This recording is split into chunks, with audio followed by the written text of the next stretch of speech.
Welcome to the Geriatric Millennials. This is Jayme. And this is Beth. And we are two oldish, youngish, emphasis on youngish ladies going into 2025. Yeah. Ready or not? Ready or not? I'm not. I'm just not. I'm ready for it. I'm not ready for the age I'm turning in 2025. I object. I feel offended personally that this is my year to turn 45 years old. What? Like, WTF. Officially middle-aged. Like, legit. I know. It's so true. I'm looking around wondering what happened. Yeah. How did this happen? How am I here? How is it now? Yes. Absolutely. I've been doing this huge project of like scanning old family photos and seeing myself at like all these different ages. And I'm like, that felt like 5 minutes ago, but it's also like eons ago. It's just wild. It is wild. Okay. Yeah. So again, I don't feel ready. I don't feel ready to go into 2025. And part of that is because we just came off of the holidays, the holiday break. And my husband so we've just been going kind of nonstop this fall with a lot going on. My husband's in school as on top of working full time. And so he had a break from school and he took time off work. And usually when he takes time off work, we go somewhere. We go on a trip. He takes off work because we have a trip planned to go out of town. And he would always say when people would take off work and not go anywhere, he would always say to me, I don't get it. I don't understand. Like, why would you do that? It's a waste kind of an absolutely. attitude, Until this time. He took time off. He didn't have school. He didn't have work. And we were just kind of fried from life. And we didn't really go anywhere. Well, we actually did. We went for Christmas. We went to his sister's and we were gone for 4 nights. But we didn't leave the country. We didn't take a trip. We didn't need passports. We didn't. And we didn't do a lot, really. I mean, we kind of did, but we kind of didn't. I mean, we were home, and even though it felt like we didn't rest as much as I felt like we probably needed to and wanted to, I guess we just didn't have as many at-home lazy days as I wanted, but we did do some things, and we did have downtime, and I actually watched multiple movies, which I never watch movies. You never watch movies. And so we did that, and now he has changed his tune, and he's like, oh, I get it now, kind of a thing, you know? And one of the best parts of it was that he told me that for that last week, he was going to plan the meals, shop for them, and cook them. Life-changing for you. For the whole week. And he was excited to do it. He had recipes in mind, and he did it, and it was freaking amazing. It was the best gift to me ever, because that is just I just don't really love doing that, and I kind of dread it. Every week trying to plan and think through what we're going to eat and, make it happen. And it was nice. Like we didn't have other things going on. So he could just take his time, which is, so he enjoyed it. I enjoyed it. He made some delicious things. It was awesome. And I just didn't want it to end. I didn't want that to be over.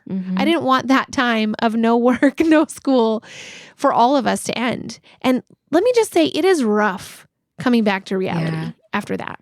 No, I did the same thing. I always do a staycation, and I think people have always thought, why are you just staying? Why aren't you going somewhere? I'm like, I don't want to be bothered, and I want to do what I want to do in a way that's like no pressure. I mean, I actually do like traveling. I might not seem like it, but I really do like going to new places and visiting and whatever, but it's a whole thing. It's not just, takes a lot of energy. It takes energy. And if you're trying to just like restore yourself, it's okay, I can lay on a beach and do that, but I also have to go to the airport for 8 hours. And do, there's just stuff and the planning of it. And so, just having that downtime to just kind of is so amazing. But that uptick, like it's rough. I mean, this was my first full week back at work, and Are you feeling it? The first day I needed a nap almost. Like it got to be like, I was like, oh my gosh, it's so late in the day. I don't know how I'm going to do this. Oh, I can't last. And I looked at the clock. It was 10:50 in the morning. I'd been at work for just a few hours and I was so tired. I wanted to take a nap, and I was just like, oh, I need to take my shoes off. I just couldn't. So yeah, it has felt somewhat like whiplash to me of just, because I don't know what happens, but members of my family just turn into these people that just stay up till all hours and then sleep in the morning, like until the afternoon. I mean, I have teenagers, so yeah, it makes sense. that's not reality. That can't continue. Mm-mm. But it was that was the case like right up until the switch back to school. And so it's rough. If you're used to staying up till 2 a.m. and then sleeping till 2 p.m. and then you have to all of a sudden be awake at 6 a.m. Mm-hmm. It's very rude. It's very rude. And yeah. It's hard. Yeah. It's hard. So it's a bit of a major adjustment to the routine, to all of it. And just getting back into it as well of just like, oh yeah, I got to make sure this and that. Well, and I'm not a resolutions person, but I definitely feel like in the last few months I've been making some changes and just there's good stuff going on, but it's like I had more time to focus on that during my little break, and now trying to incorporate those habits I was building during the break into like my everyday real life when I actually have to do a real job and have other responsibilities. It kind of takes a little bit of like, adjusting. More effort. Yeah. And again, I can't even imagine if I had like real resolutions. Like if you're like, I'm going to read a book a week all of a sudden, and then you're trying to just throw it in there. It's like, how do you make that stuff happen? I don't do resolutions. Yeah. I do have some ideas in my head of things that I would like, that I intend, I guess. So they would be more intentions or somewhat loosely held goals. So I love a loosely held goal. A loosely held goal somewhere in the distant horizon that I'd like to eventually reach. Mm-hmm. But one of the things that I had in my head was that I just want to be more consistent with movement regularly, because I am, a pretty active person like usually, but man, when you get out of routine and you're just doing all, I don't know, whatever the heck we were doing, watching movies and I don't know, being lazy, or it was like extremes. It was like either extreme laziness or extreme, like I'm going to party all night. It's like gluttonous or sloth. Those are the options. So just some consistent, getting back into the habit of having consistent movement. Well, let me tell you about my movement. Okay. Yes, please.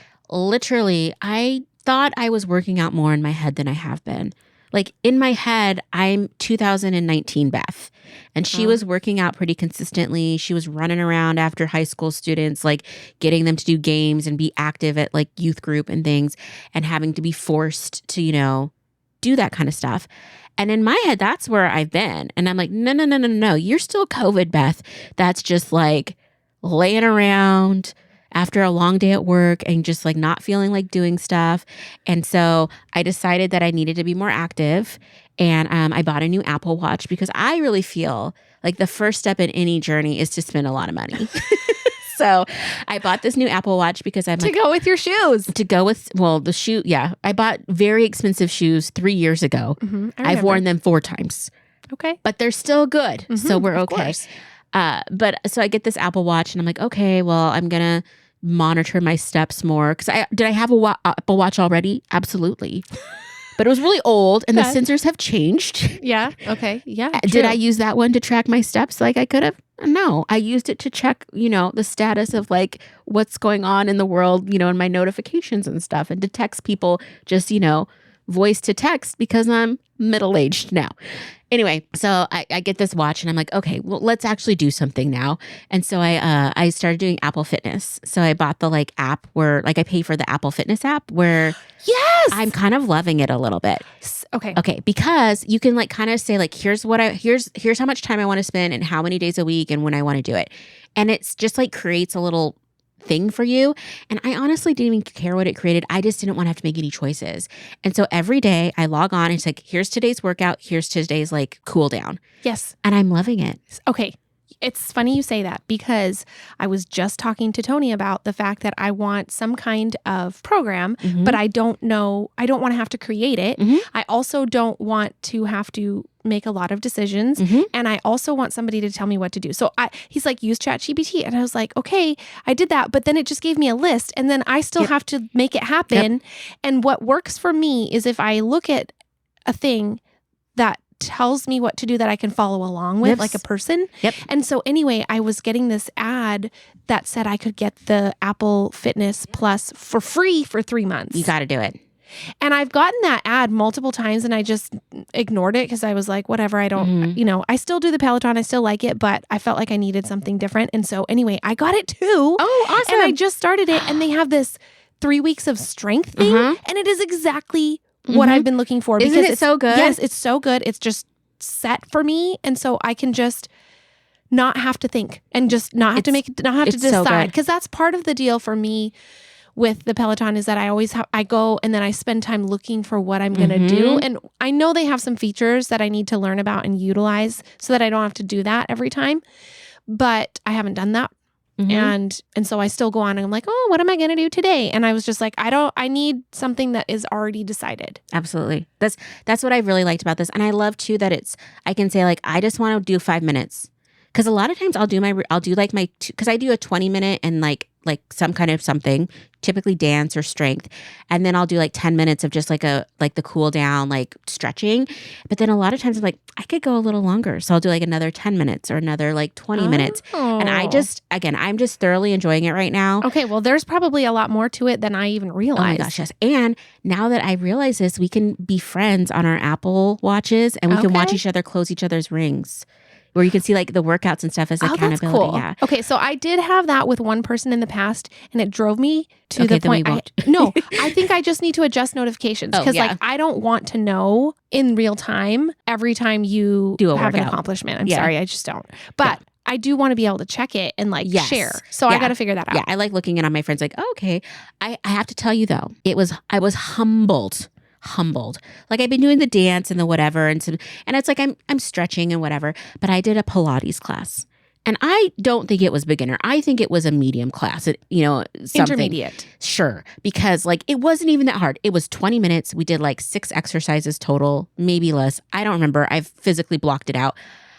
I have realized that I have no ab muscles anymore. They may have disintegrated or ripped apart at some point because we did this thing where you lay on your back and you have your feet up just at a 90-degree angle and you're just supposed to switch your legs, back and forth. I almost died.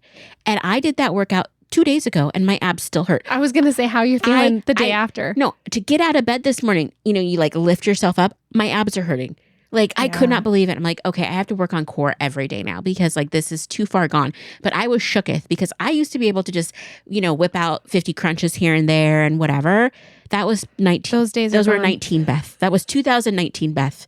This version of Beth is like a sit up. I might die. So it was very humbling, but I liked it because it gave me a good like status check of like where I'm at in my body.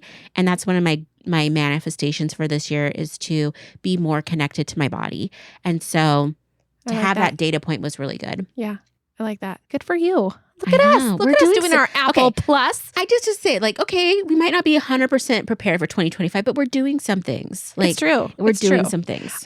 One of the other distant horizon things is an earlier bedtime. I mean, that is one of the goals in my life because there's nothing I love more than getting into my bed at the end of the day. I just look forward to it. I love it so much. Also, I love to go out and like have fun.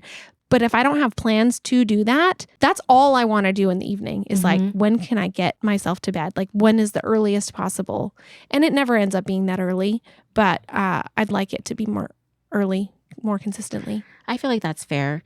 I too am trying to do a better nighttime routine because I've struggled so hard with sleep in the last year and I'm averaging like, so I can sleep for 4 hours straight and then I wake up. And I usually am up for like 30 minutes to 45 minutes. And then I go back to bed for like maybe in 90 minutes. I feel like that's not enough, Beth. I am very aware of this. I'm actively working on this. But hence the Apple Watch, because I'm going to track my sleep with my Apple Watch. I got an app. It didn't work very well. But I've gotten some good information from it. Don't you have to charge your Apple Watch while you're sleeping? No. This one like stays pretty charged. I usually take it off when I get home, charge it up. And then it's charged enough by the time I go to bed. Because you only need 30% charge. FYI, I guess, for nighttime because it doesn't do all the functions at night. It goes into like sleep mode. Oh. Anyway, random stuff. So yeah, see, there's features on my Apple Watch that I don't even know how to use. Yeah. See, we need a class. We need absolutely not because that's what grandmas do. No offense. I'm not trying to be anything. Okay, fine. Not a class. We're going to watch a TikTok. You know what? We need a TikTok. We need to make a podcast episode possibly with tips and jeez. Technology tips. Nope. Why not? That's not geriatric millennial. That is geriatric to that point. Okay, yes. whatever. We still got to keep it young and fun. I do too, but I'm not going to own it yet. Like, I remember you teaching me about the reminders thing that I could do. Life-changing. I know. It's amazing. It's so good. Life-changing. I also remember seeing a TikTok or a reel, probably a reel in my case, that the lady was showing you that you could, if you hold your finger on your phone, like in the middle of the text message, then you can move the cursor wherever you wanted. I didn't know that. So I was always trying to like pinpoint it to the right spot so I could delete and, change. You can also do that by holding down the space. Wait, what? Yeah, if you press and hold the space bar, it allows you to like move the cursor up. On my phone? Like when you're doing a text message, you want to go edit or like do something. Yeah, because if I had a typo or something, I wanted to go back and change it, and then I'd try and like get the cursor in the right spot, and it was always such a pain. But now if I just hold my finger, I can do that. Yeah. But you're saying if I hold the space bar? Yeah, that's what I do. I'll have to figure that out. Yeah. I'll have to. Anyway, we're just. We need all the tips and tricks we can get. I honestly don't want them. I don't want to know anything else anymore. 2025 is my year of like, no, I'm done. No more what? No more technology? No more knowledge. No, I don't want to learn anything else. My brain is full. It's full. Absolutely. Well, I think that was part of the problem of like that upswing from like holiday vibes and like the go and the like, oh my gosh, it's the Christmas and the this. And I mean, again, I look at holidays from like mid-September through January 1st is the holidays, which I do have to say this year, I was a little bit like Grinchy. I took my tree down the day after Christmas. It was gone. Okay, so do you typically leave it up until after New Year's? Yeah, I typically leave it up at least through that weekend. So, I mean, I think the longest I've held it up was that. And I was a December birthday, like I'm a December 10.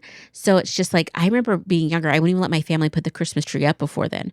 So, I mean, it used to be our family, we had Christmas up for 2 weeks. That was it, And this year I put my tree up right after Thanksgiving. And so then it was up for a really long time. And I was just like, I think I'm over it. And I kind of was just like, really wanting to step into like a fresh new year. And, I heard years and years ago, maybe not years ago, in TikTok time, it was years and years ago, it might have been last year, that, we make all these resolutions and we're like, oh, it's the new year, it's a new beginning. And you're like, no. That's not the time to really start something new. Because if you look at nature, like nature's asleep right now. Right. And so it's like better to like, you can make maybe some thoughts and plans, but like really to like do change, like do it with like how the world is changing. So it's just like, oh, when spring comes, that's when I'm going to do X, Y, Z. And so I've tried to do a little bit more of that of just like, let's just think. Let's just think about our life. I think I walked into 2025, especially after like getting back to work and seeing how hectic it was. I was like, there's things here that I'm not going to be doing anymore. Mm-hmm. And so I recognized after a couple of days that like, I don't take time at work to have any moments of quiet, any moments of peace, any moments of like, I mean, I don't want to sound me time sounds a little bit corny, but you need that time of just like calm. And I have a job where people are in my office all the time and people are constantly talking to me and I'm making a lot of decisions and giving a lot of like responses. And that can be like taxing. Exhausting. Yes. And so I literally like after like 2 days of that, I'm like, this is not going to work for me this year. Like this, I'm seeing that this is an issue now. And so I literally scheduled in the morning. I have a like 10 minutes scheduled. I brought like this, like, it's not a devotional, but it's like a book about just spirituality. And it just put like a place to just like kind of meditate on. And they have, it's like a daily entry kind of book. And so I just read one of those each day for 5 minutes and I can reflect and meditate and just be quiet. And then I scheduled myself to take a walk every afternoon just for 15 minutes around my building. Yes. Just to get up and get away. But I had to put it on my schedule. You did. Yeah. You're going to actually probably end up being more productive. Oh, 100%. And even though I haven't hit it each day, just having it on my calendar and being like, I need a minute for me. Even though I'm at work, I still need time for me and self-care for me when I'm at work, when I'm doing X, Y, Z. So, well, good for you. Yeah. So I feel like that's really helped me to transition back into like the hecticness of everything. Yeah. Well, to be able to cope and handle it and be like, I'm going to be okay. Yeah. Well, and I don't know, 2025 for me, I mean, this actually started this last year. It was just like, I just look for pinch points in my life and I try to like buy my way out of them or schedule my way out of them. You know what I mean? Like just little things. And it's actually, it helps in all of those little moments. Yeah. Mm-hmm. I love it. Yeah. Because, coming in, it's kind of been gloomy and doomy where we're at. And one of the things that I realized is I hated my Post-its. So I have all these Post-its and I use them every day. I'm a Post-it girly, but the Post-its I get free from work, they're all very like neon and bright. Yeah. And I hate them. And so I realized as looking at them every day, it was grating on my nerves. And so I went onto Amazon and I found aesthetic, like kind of just like neutral, beautiful Post-its. And I bought them. Instantly Brilliant. changed because I put Post-its up everywhere. And so it just became this like pinata of color that was just like not giving me the right vibes for work. And now it's just like this chill vibe. I feel like it brought the level of like chaos down. And I'm just like, it was like the best $16 investment and they'll last me, most of the year. So anyway. That's wonderful. Anyway. So smart. Yeah. I love that. So what is your kind of like plan to adjust? Like, are you feeling more settled? You said you're not quite into your full schedule. Do you have a plan of action? I'm living in a daze. Okay. That's what I'm doing. Okay. Until I can get more sleep. So that's your plan. It's just more sleep. Okay. Oh, you're out. I don't know what else to do differently. I think I just need to adjust. And I'm still in that adjustment period of like you're just going to adjust to full throttle. I have to. I don't know how else to do it. I don't know what else to do. I mean, I like your ideas. I don't have any to add. Well, no, I just was wondering if you had pondered like. No, I haven't. I just jumped into life and I'm surviving. I think it's nice though now though too. You do have an older child that can drive, so that can help take some 100%. But I also have a second oldest child who's learning to drive, which adds another layer of stress because he drove yesterday. He's like, can I drive? And it was the first time. And I was like, yeah. And I'm sitting next to him trying really hard to stay calm. And I don't know what he knows and doesn't know. He started driver's ed. But you just terrifying. like let him drive on the street? Like you didn't take him to a parking lot? Well, we started in the parking lot. It was from school to home. And there's no stop. Like it's very straight shot. Yeah. Straight shot. And he's done it before with his dad, just not with me. So, but yeah, I know we were on the streets. I was like, I don't know if this is a great idea. I mean, but we were in it. And then also he was pulling into the driveway and I was like, yeah, because when you start to drive, you don't know where the wheels are. You don't know. And we had our other vehicle in the driveway and I was like, I don't know if this is a good idea. I said, just take it extremely slow. Anyway, it's just, so, yes, having another driver, it's wonderful. I don't stress out as much as I did in the beginning about him driving. But now we have another one that's learning. And so I don't know. It's like a two-sided coin. Yeah. A double-edged sword. It sounds like you stepped into 2025 during a time of transition of just like a lot going on. Yep. A lot moving. Yes. And I'm just over here chill vibes, man. Just let me get some aesthetic Post-its. I'm just like I love that though. It'll change your life. If you're enjoying the podcast and would like to support the show, you can share episodes with your friends and family, follow us on Instagram at the Geriatric Millennials, or leave us a positive review and rating, all which help us to grow. Our theme music was created by the Finley Ghost. Check out their latest album now. Thank you so much.